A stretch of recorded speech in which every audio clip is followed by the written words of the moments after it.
ఎట్లుంది చెప్పు. చెప్పురా, నేను వంటలన్నీ బాగా చేస్తాను చెప్పురా.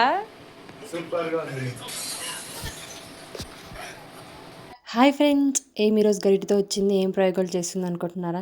ఏం చేయట్లేదండి, జస్ట్ ఎగ్ రైస్ చేస్తున్నా. ఎందుకంటే కార్తీక మాసం మా ఇంట్లో ఎవరు చికెన్ తినరు, మటన్ తినరు, ఏం తినరు.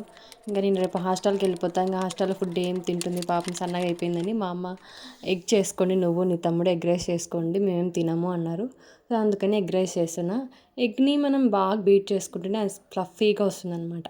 సో మనం కొంచెం ఆయిల్ వేసుకుని దాన్ని బాగా ఫ్రై చేసుకుంటే పచ్చివాసన అంతా పోతుంది. తర్వాత ఎర్రగడ్డలు, పచ్చిమిరపకాయలు, మీ ఇంట్లో కాయగూరలు ఉంటే అవి కూడా వేసుకోండి. మా ఇంట్లో లేవు, సో వేసుకోలేదు.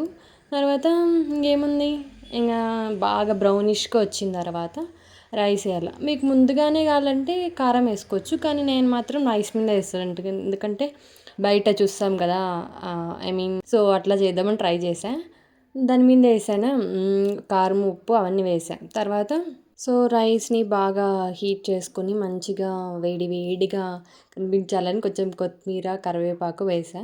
లెమన్ చేసుకొని కావాలంటే ఎర్రగడ్డలు కూడా వచ్చేసుకోండి.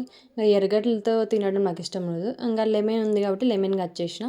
ఇంకా ఈరోజు నేను నా తమ్ముడే కాబట్టి నా తమ్ముడికి పెట్టా. వాడు ఫస్ట్లో కనిపించింది నా తమ్ముడు, వాడి పేరు భరత్.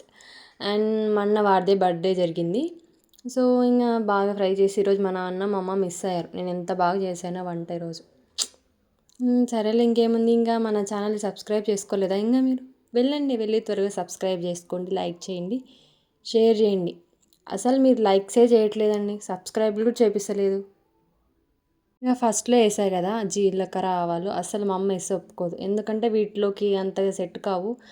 పంటికి తగిలితే అంత నచ్చదు, ఏం బాగోదన్న అనింది మా అమ్మ. సో అందుకనే వేయలేదు. సో ఇంకా మీ ఆప్షనల్. బ్యాచిలర్స్కి అయితే బాగుంటుంది, ఈజీగా అయిపోతుందని అనుకుంటున్నా.